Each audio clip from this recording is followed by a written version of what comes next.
Association for a number of years. Then, of course, I resigned that job, and I was farming, and I went to Washington for 8 years. And the Kennedy administration and Kennedy and Johnson. Administration, right. And here are some things that you can. I have a copy here for you. The picture is not good, but anyhow, that doesn't matter. You can take any of that out you want, or whatever you want. I don't. Or take it all out. This is back in '77. Yes, that's when I was given the award. It really starts back in, long before that. Started farming in 1934. Uh-huh. And we started the seed business a couple of years later. And that's just when hybrid seed corn was coming into the picture.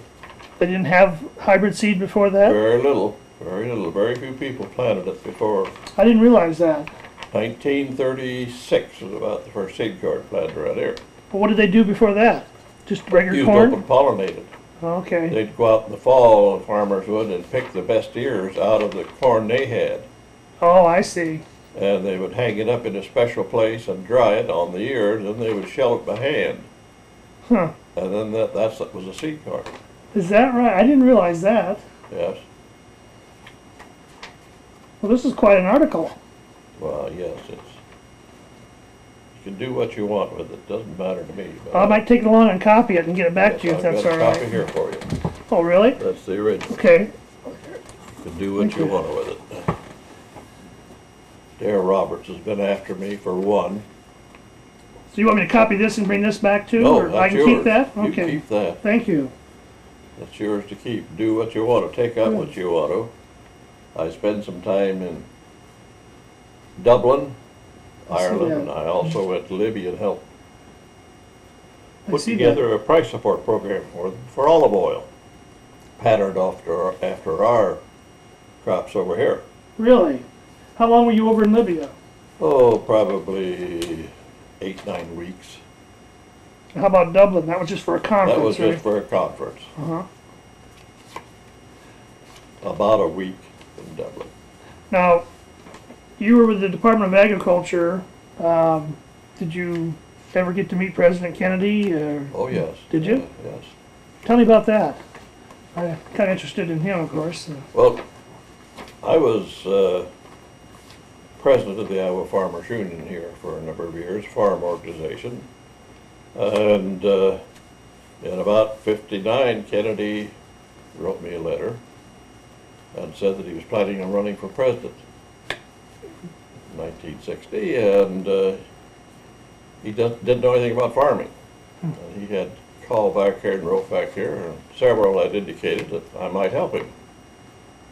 So we had a farm meeting in Des Moines, and he came out and talked to the farmers, and I was a good friend of Orville Freeman, who became Secretary of Agriculture. And so I was a delegate. I campaigned to be a delegate to the National Democratic Convention in 1960. Mm-hmm. And of course, in the fall of 1960, he was elected, took office in '61. And Orville Freeman called me one day and said, "I've got a job for you in here, Leonard." I said, "You can't leave a farm in the seed business. You know, this was about probably the 1st of February. He'd just been appointed Secretary of Agriculture. Uh-huh. And he said, "Well, I knew you'd say that. Just get on the plane and come in here and talk to me." So I did, and Gary was in Wichita Falls in the Air Force. Had been in Iowa State for a couple of years. And I called him and talked to him. He said, "Dad, I can operate that as well as you have, probably better."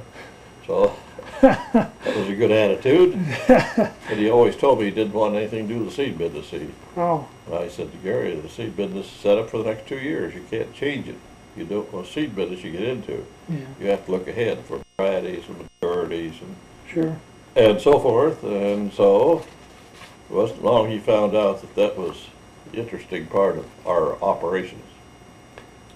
And so he filled in for you while you went to Washington? Yep, he took over then, really. And how long were you, management over it all, how long were you in Washington? 8 years. 8 years, that's right. Okay. It was a change of administrations, and of course, policymakers, they leave at the end of the administration. And so they gave me the job of being the area director for the Midwest area. Now that was charge of all farm programs, That's a big job. yes. Had about 30,000 employees, Wow.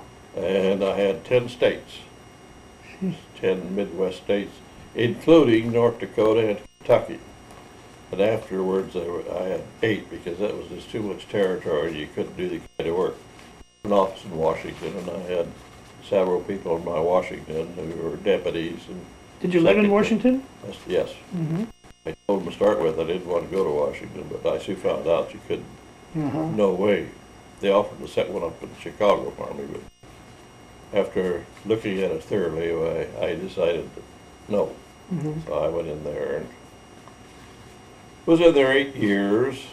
Mm-hmm. Met a lot of people, of course, and had a lot of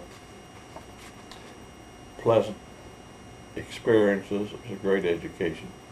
When Kennedy was killed, the Johnson administration kept you Yes, on. Yeah, they, soon after that, they got word to me to just continue as you are. Mm-hmm. Several of us in those positions.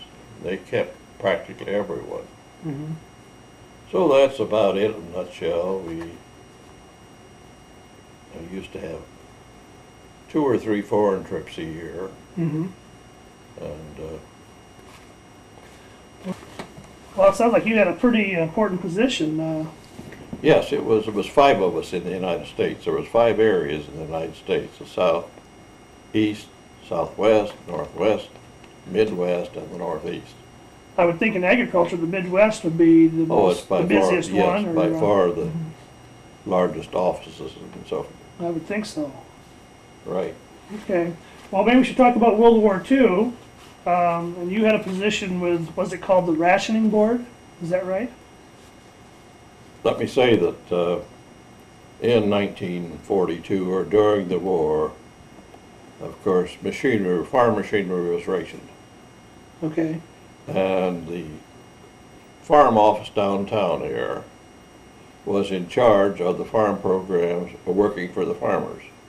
We had a farm committee at that time. 3 farmers in every township were elected to the county committee, Okay. and 2 alternates. There was 5. And these people worked with farmers, and they had to be farmers. I think my wife will get that. Otherwise, go ahead if you need to. And she got it. And then there was, out of those 15 townships in Hardin County. Mm-hmm. And I just called the county office out here in 1940s. It's quite an interesting figure. There was approximately, pardon? Okay, It's okay. 100 farms in Hardin County. And statewide, there was 200,000. Today, statewide, there's 100,000. And I said it was 2,200 in, okay, today, I called today there was 644 farms in Hardin County. Now that's a considerable drop. Now most of that is because of small farmers selling their farms to larger farmers. There's a lot of that going on, you know. Mm-hmm. The large machinery, if you're going to keep up today, you have to have at least 1,000 acres to Yeah. be able to have. And that's the difference between today and, That's quite a difference. oh, that's a tremendous difference, you know. It's hard to believe that if they told me 1,000 or. I didn't realize there was that much I difference. didn't realize, but you see, you have a lot of, and also you have a lot of older farmers that are renting their farms to another man. Mhm. And many of them have sold it on contract to another farmer. Okay. So that's what's happening in agriculture. Well, of course, in 1941, I was telling you about the county committee and the township committee. Mm-hmm. these people were responsible for the farm program out in the field. They were elected once a year.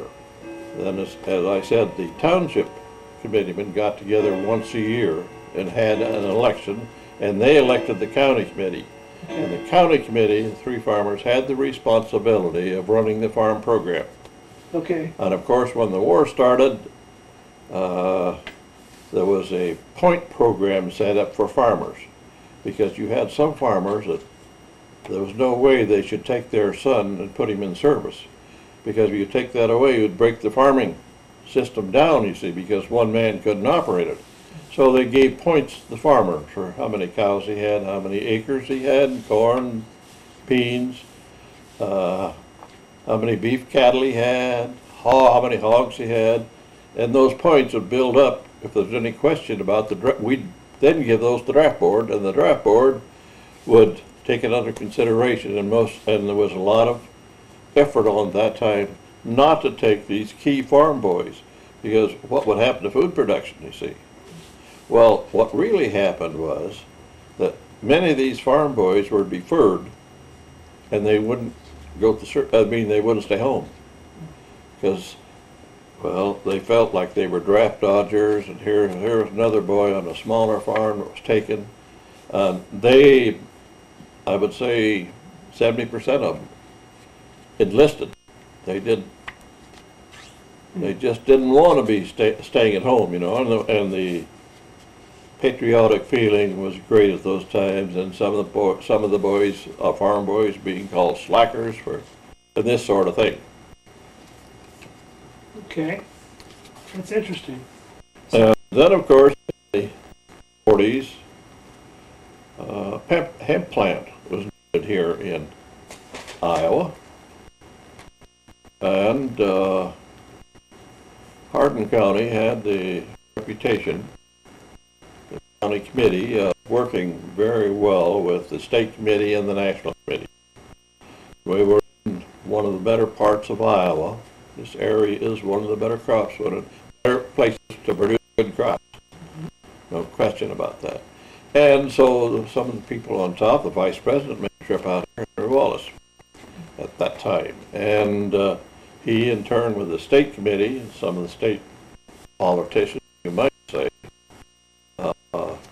decided Hardin County. Well, then where do you find a place? We decided it ought to be in Iowa Falls. A few of us made the recommendations, and we were kind of responsible to, so we located a place south of town here, on the county farm. And hemp plant was built there. And the next problem, if you want to call it a problem, was to get farmers to grow hemp. Didn't have a very good reputation. It was the idea if it went to seed, you'd have 50 years, which most people don't realize. But that wasn't true. It's one of the stories. But anyhow, we were able to get enough farmers, approximately 250, this isn't right, in this area, grow 10 to 20 acres apiece. That's what we had to have the production of the hemp plant. And farmers are, again, some were very patriotic. It was a good paying crop. And it was located out here now where the rural fence, we call it. Looking Bible. Yep, that's Riverside. Yep. What was a hemp plant needed for? Pardon? What they want a hemp plant for? What's hemp used for? Rope. Like rope for the water. For the service. See, we got into it over there, that part of the world, Japan, and we had to have rope, the Navy, and you got it from that part of the world, so we had to have our own rope, manufacture our own rope, and hemp makes rope. That's pretty much what it was all about, and they brought the machinery in to plant it, harvest it. It was stacked out here in big haystacks outside until it got time to be processed. Then it was moved inside of the plant, processed. What does hemp look like in the field? Well, it grows, it's marijuana. That's what I thought. Marijuana, it grows 10 feet tall. But the big factor was that if it's going to be there year after year and you couldn't get rid of it. So So the government wanted a that hemp was a plant. government-sponsored project, right? And they paid the farmers well doing it. They had to have it. It was just as important as a tank as far as the Navy was concerned, you see. In those days, I guess there was more rope used than there would be today because of the modernization of the Navy and so forth. Now, I don't know all about that end of it, but I remember that There was a need for rope, and Yes. hemp was used for rope. How many, particularly large rope. okay. All sizes, but particularly the large rope. Well, what was done with the hemp once it was harvested and brought to the plant? What did they do to it there? Did they make it into rope there, or just? Yes, it was made into rope here, but it was then also transferred, and I don't remember where now, the final processing and so forth. Soaking in whatever they did to make it last for a long time, you know. In fact, I never thought about that until you mentioned it, but that was part of it, of course. But as far as you know, they did actually do most of the process here? Yes, I did most of the processing here. So the hemp left here as rope? Yes, as rope. It was tough stuff. And was it put in bales or rolls or? Put in bales. Of course, they were 10, 12 feet long, Okay. and they were big bales, you call them, or I guess that's what you'd call them, as bales.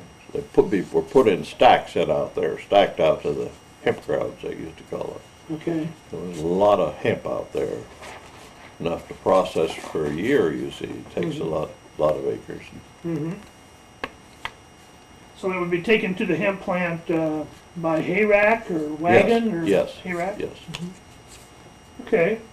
That was about in the day when steel wheels were converted to rubber tires. Oh, okay. I don't know if you remember that, but one time here, we went through those two places here in town. They take the steel wheels and cut them off, weld rims on them, put tongues on them, pull behind a pickup or a car or a tractor, and that was a new situation, and the people who were doing this had a land office business. Oh, is that right? Now, of course, then the machinery companies got into it and build right in the start. Mm-hmm. But these were emergency, and it was quite a deal to have a rubber-tired wagon. So that was after the war, right? Wasn't rubber? Well, it was during the war when they went to this, started doing this. Really? Because you see, all you had to have was a rim and a welder and cut this off, weld the rim on. And they made some, if I remember correctly, they made some special compensation for some of these tires to go on these wagons. But wasn't rubber a shortage? Yeah, rubber were short too. But there was a lot of used rubber in those days, you know, recapping tires. We had some recapping places here in town, and most of these small towns had the tire shop to recap tires. Now, was that because of the war? That was because of the shortage of the rubber. What other kind of things was there a shortage of during the war? Well, of course, there was machinery shortages. There was gasoline rationing also. How did that work? You issued coupons, and it depended on your job what kind of a coupon you got, how far you had to go to work, and whether it was necessary. They might even make you stay at night some places, or ordinarily you'd drive home. There were several regulations like that. I don't remember the details anymore, but of course, the rationing office was in Steamboat. And I can't think of the man's name who ran it for several years. He died a few years ago. And of course, sugar was rationed, you know, at that time. Several things rationed. And of course, all tires were, new cars were, of course, you know. There were no new cars or few new cars? Or? All new cars were rationed, if I remember correctly. I'm not sure I do. you had to have a pretty good job or a pretty good reason to want a new car.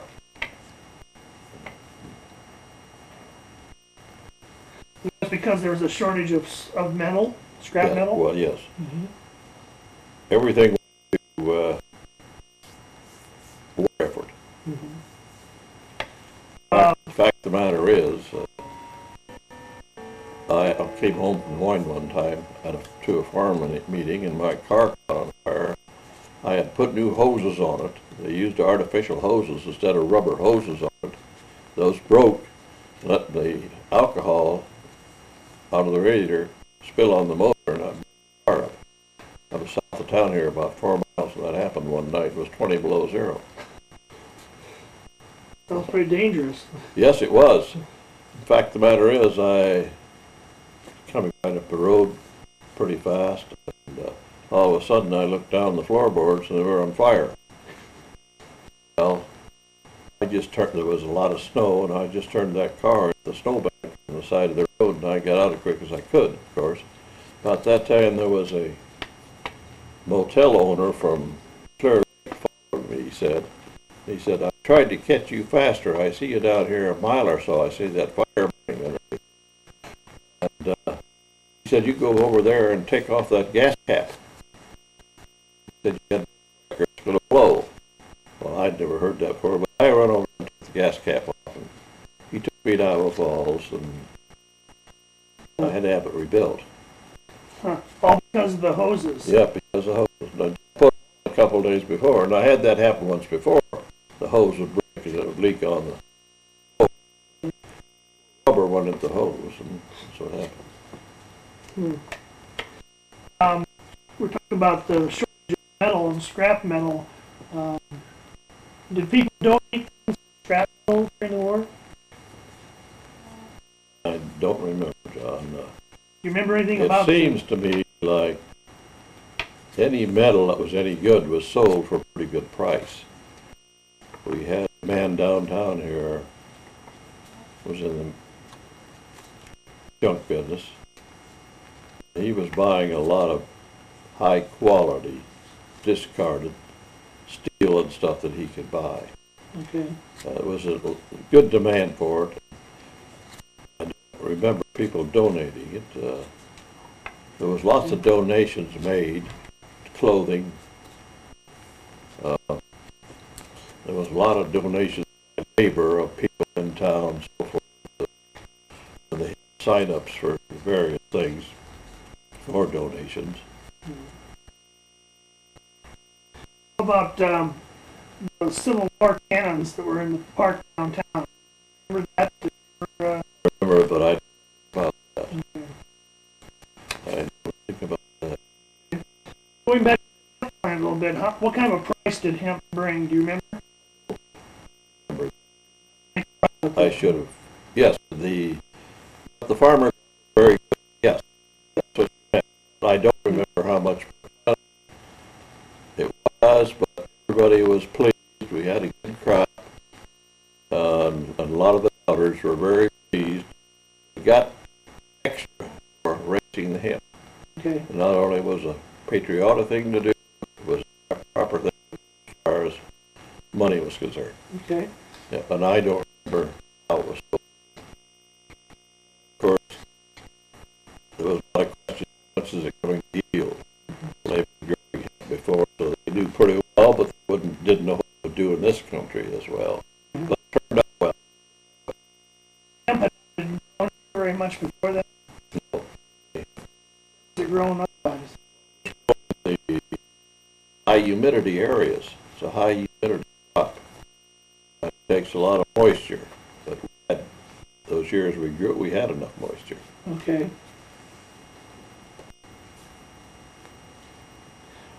Now, the rationing board you were involved with was the farm rationing.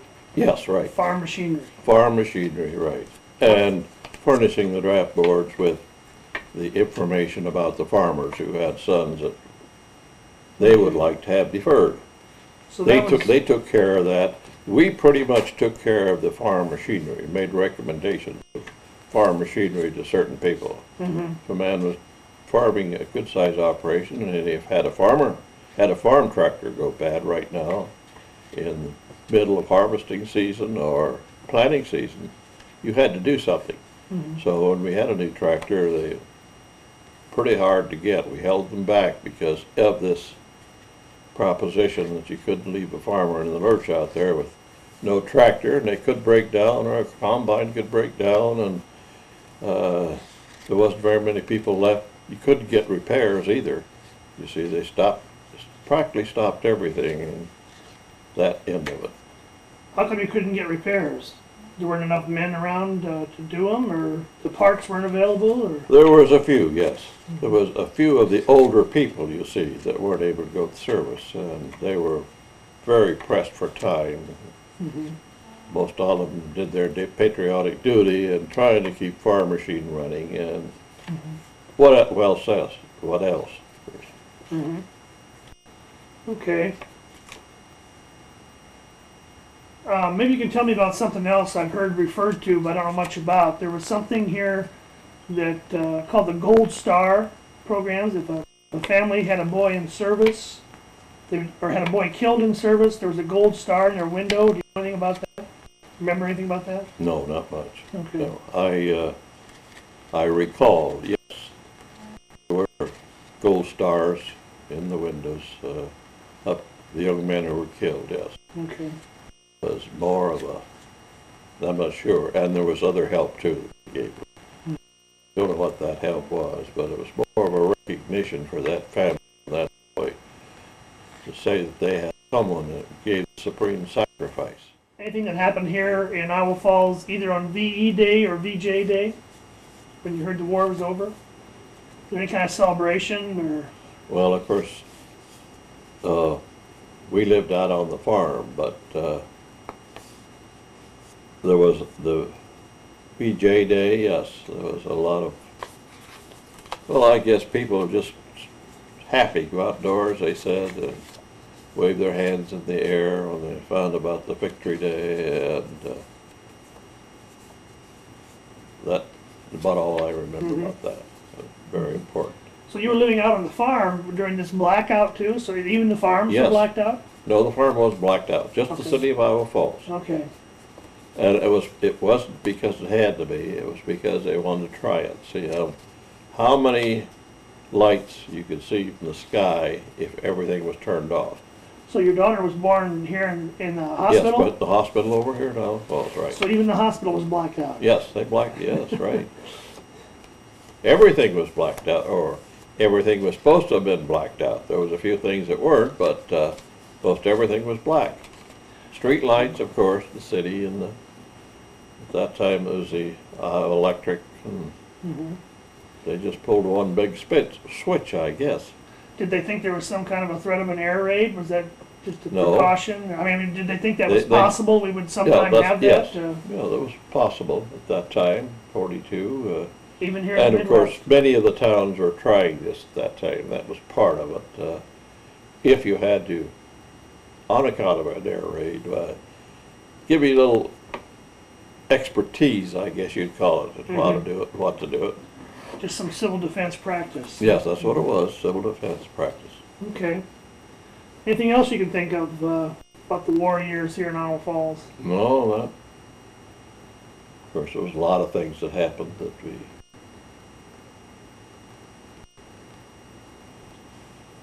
as far as farming is concerned and that, What was the actual name of the board you were on, the Farm Rationing Board? Was that what it was called? no, it was called the Production Marketing Committee at that time. It was AAA committee at one time, but just recently they've changed the Agricultural Stabilization and Conservation Committee. It's been that for many, many years, but just recently they said to change it to CFS, this out here. And Yeah, the last year. Yeah, right, the last year they've changed that name. So there was Production Marketing Committee, Yep, and that was part of the AAA. yep. AAA was the Agricultural Adjustment Administration. It was that for a number of years, but it was the reason They used to do that quite often when there was an administration change. They would change the name of it. Okay. But they haven't changed it until now, and of course now they're combining, like Soil Conservation Service, the Farmers Home Administration, and that's the reason for the change of this one, I understand. But the AAA was the predecessor to the ASCS. Yes, right. Okay. And the PMA was AAA.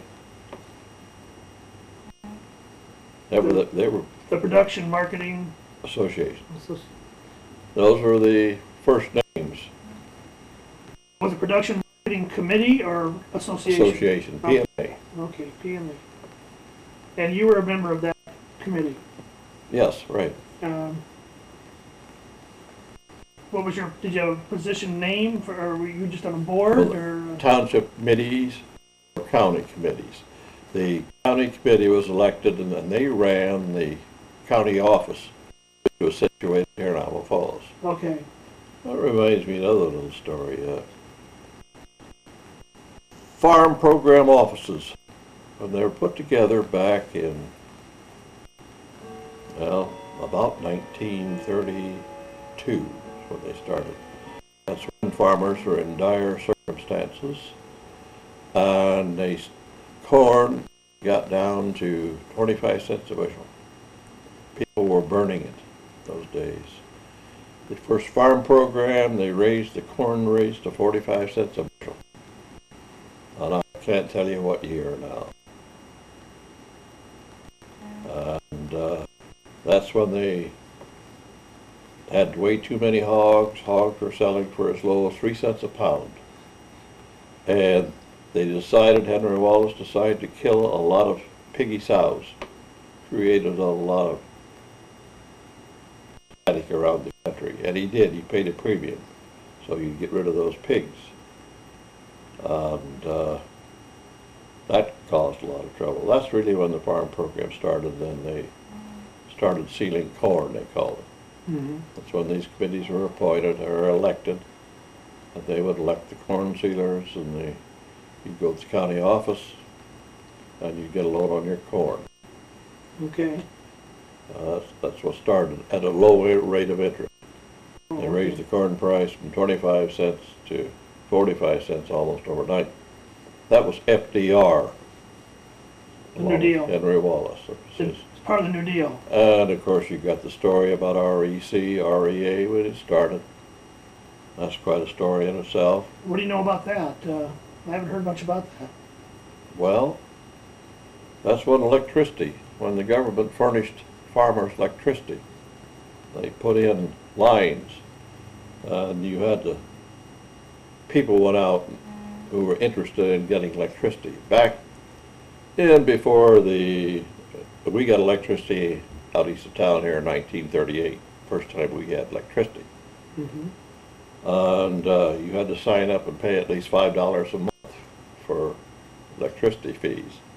A lot of people thought that was terrible. You had to use 40 kilowatts or pay for 40 kilowatts, whether they used it or not. It was a big boon for the whole country because look at all the electric motors that farmers bought, had electric lights. First time they got electric furnaces, everything, electric refrigerators, everything under the sun. You start in a home today and just realize. Mm-hmm.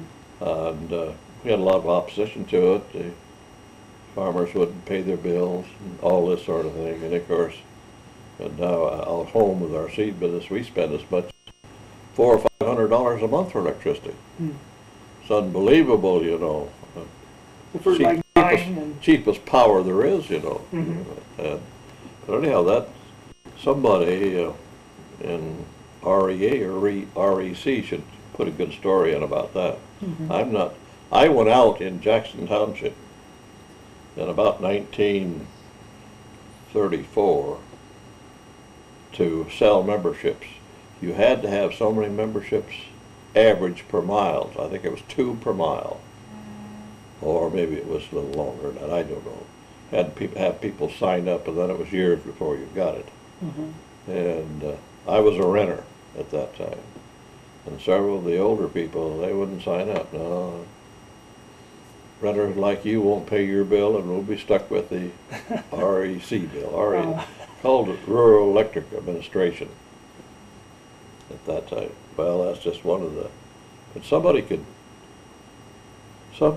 should be able to give a good story on. Well, when did the town of Iowa Falls get electricity? Before that, I Oh, assume. yes, they had electricity long before that, from the dam, you see. They didn't Water. have it until the dam was built? Pardon? They didn't have any electricity in town until the dam was built? I couldn't tell you that either. Okay. Well, the dam's been there a long time. Yeah. Well, that was built in the 30s though too, wasn't it? Built before that, wasn't it? I don't know. I think so. I don't know either. I know there was electricity here, and at least, well, electricity all over on there. When we came back from Montana, my dad was electrical craneman out there. And 1918, just right after the war, or 1919 it might have been. And then it was only, we had a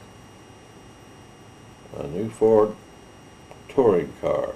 Took us 2 weeks to come back, and we had 24 miles of pavement from Montana To here? to here. And that's about, what, a 700-800 mile trip? Or more than that, maybe? It's near 1,300 miles. Is No, it? wait a minute. Probably 1,000 miles Montana. And only 24 miles paved. Yeah, and that was Mason City. It was a rough trip. Yes, it was. Well, he knew that. They all knew that. Had two brothers. And my dad took this, oh, what was it, about a 1916 Ford. And he built cupboards on the side of it. We ate on the way out. We slept in grain bins at night. Is that right? It's quite a story, I'll tell you. How long did that trip take? 2 weeks. 2 weeks. One day we walked most of the day, the rest of us, and we were in mud. Stuck in the mud. Yeah, stuck in the mud, really. Well, another little story, and I'll tell you that quick. My dad's mother was still alive back in, he married my mother back in 1908. She was a girl from Eldora. He came over here from Germany when he was 12 years old. And he had a brother that came over here before and lived with an uncle and sent his mother and his sister and him enough money to come steerage, as they used to put it. And the night before, when you get to be 12 years old in Germany at that time, the Army came and got you and put you in the Army. At 12? At 12. And the night before, they were supposed to come, his mother took him and put him down in a lifeboat where they were situated, where they were going to sail out of, and he slept in a lifeboat all night with a blankets over him. Next morning, his mother and sister went down to the boat and they sailed for America. And he always talked quite a lot about the Ellis Island. Mm-hmm. And so I enjoyed the series on the Ellis Island, you know, and he told about, of course, none of them could speak English, they just speak German. And a German family met them in there, and these German-speaking folks older would go to these people that just came over and helped them how to get to Iowa, Okay. what trains to take, and so forth. And they were just wonderful people.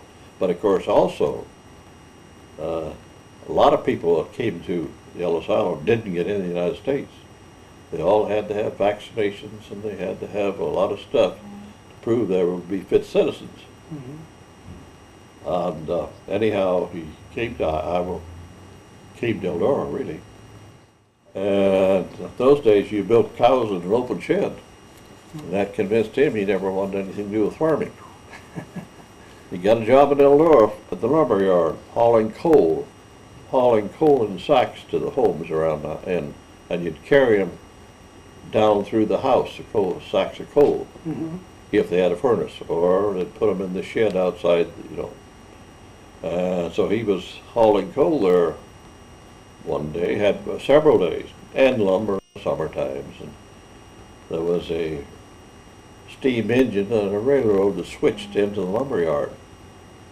And one day the engineer got to talking to him. He said, "You're a strong young man." He said, "One of these days maybe I can use you on the railroad. Would you be interested?"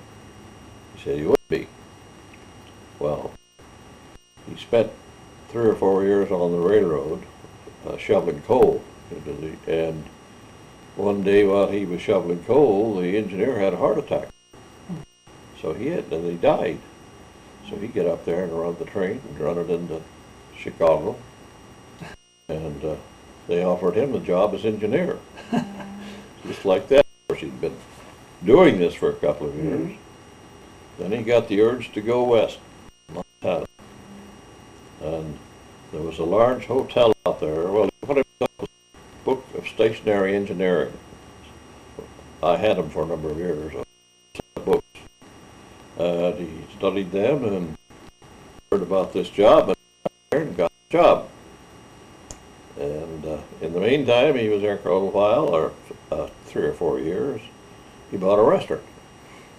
He hired a cook or two, so he was running the restaurant and taking care of the machinery in the hotel. It was a large hotel. And then he decided, my mother, and we had 3 boys, to come back here and visit his mother. While we were here, he had a friend, formerly of Eldora, about his age, who worked for a Waterloo boy in Waterloo. Tractor? Yeah, tractor factory. Those old putters, you know. So we went over there one day to see him, and I went with him because I was the oldest one. And we got over there, and they were having a big celebration, Waterloo boy was. They'd been unloading this pig iron, 200 to 300 pounds of pig iron. Several men, 2 or 3 men, would get in a car, and they'd roll it over the side, and they'd roll it onto some kind of a cart they pushed it in the foundry. Well, they were having a celebration because there was a new thing out then of the crane and a magnet. And a magnet would pick up this iron and lift it over there, you know. And so and I remember, I was old enough to remember this friend of Dad's telling him, what they were going to do. And pretty soon there wasn't any activity. So this fellow who was an official of Waterloo Boy went down and talked to the officials. They said, "Well, we just got word in the hotel that the engineer who was supposed to come, who was here from Manchester, Ohio, had a heart attack. He isn't able to." Well, my dad told this fellow, he said, "I can do that. That's what I do out in Montana." They were years ahead of back here. So he went down and told the officials. They had a powwow and said, "Look, we don't have anything to lose. Go ahead and try it." Well, he got in there, and just a little while he had the whole carload unloaded and over there, and they were amazed. That was in 1919. They hired him right now. We didn't go back to Montana. He had a home back there, and they said, "No, we're going to hire you right now. We're going to give you enough money that you can sell your home back there, ship your furniture back here." And he did that. And stayed in Iowa then? He stayed in Iowa and moved to Waterloo. Well, if you don't remember, but in 1922 we had a bad depression. There was 1,100 people working for Waterloo Boy, and they kept him on a year and a half, not doing anything because they didn't want to lose him. It got down to the place, he had 20-some people, most of them observers around the place. At that time, he was thoroughly disgusted. He had a friend who lost his wife down here at near Steamboat Rock, that had a large farming operation, and they were friends, and he convinced my dad and mother to move out there on the farm, and she could do the cooking for all of us and him, and he'd give an interest in farming. He could start him up in farming, and so that's what happened. And that's how your family came to stay in Iowa? That's how we came to Hardin stay in County. Iowa, and how we became farmers. Huh. That's interesting. Real interesting. That's a real immigrant story, isn't it? Just That's enough of that. Oh, Anyhow, that was very that's, interesting to see how that happened. I think a lot of people, a lot of families in this area probably have something similar too, where they Yes, ended up here through yeah. circumstance and happenstance. And, in most cases, many cases, a lot of hired men came up here from Missouri, Arkansas, Kentucky. A lot of the old families, their father or grandfather, mostly grandfather, came up here to work during the summertime. So they Okay. hired them for several months, put the crop in, harvest it, and they didn't need them the next spring. Mhm. Well, a lot of those people came up here and they decided to stay. No job back home, and they'd work for this farmer for their board and room Mhm. for the winter. And these are the people that were very frugal, saved their money. They are the ones that started farming. They're the ones that, a lot of them, I can name you several names up northwest here, people that way that became Iowa residents Mhm. and their families. It's basically just through chance that they ended Yes, up here. that's isn't it? right. But there used to be a lot of younger men, didn't go to college, many of them didn't go to high school. They came up here to help some farmer, Mhm. and he didn't pay them very much. That's how my father and or my grandfather and his brother came to the United States, was to help a farmer. Yes? They came to the Buffalo Center area first, then ended up down here by Ackley, Oh, working as a hired hand on the farm. yes, that was, And then, well, my grandfather came here from Germany at age 12 with virtually nothing. Heitland or Heitland is Heitland, a German yeah. name, yes. Yeah, and then by the time he was older and got married, he eventually owned 3 farms. Yes, Worked himself up to that, right. and one day he lived over by Abbott. The farms were just north of where Abbott was, if you know Yeah, where but that I'm is. sure I know where Okay, Abbott. that's where I grew up. We yeah. farmed near Robertson one time. Okay, I know it's not very Abbott well. far. Well, Abbott used to have a railroad depot, Yes, and my uncles told me the story. One day a young man was on the train going through Abbott, and for some reason just got off there looking for a job, walked up the road to my grandfather's farm, and asked for a job, and they took him on as a hired hand, and he eventually fell in love with the local country school teacher down the road, and they got married and had a son, and that son is Charles Grassley. oh, is that right? Yeah. Well, well. Charles Grassley's father and mother both for a few years, so Well, that's interesting. kind of a coincidence. A story you've heard about the Hamiltons out here. Bob Hamilton there was a hard worker, and he had a lot of land. He'd hire these people from down south. He didn't need them much in the wintertime, you know, but during the summertime and when they were harvesting, he really worked them. One night he was sitting downstairs in the dining room, and it was about 9 o'clock in the evening. The young man with a suitcase came down the stairs, and he said to him, "What are you doing?" He said, "Well, when you hired me, you promised me a steady job, and I didn't have a damn thing to do last night from 9 o'clock to 4 o'clock this morning." That's quite a story, too. He hired him full time, see, but he forgot to furnish a job for him. Times have changed, though. Yes, haven't they, though? Well, is there anything else you can think of as far as, well, any of the things we've talked about? Anything you want to comment on? No, I think, Okay. Well, I really appreciate this. It's very interesting. well, do what you want to do with it, John. Well, I really do appreciate it. I get a lot of good comments here. People will be interested in hearing It these needs, things. my language needs straightening out a lot of places. Well, I don't think so.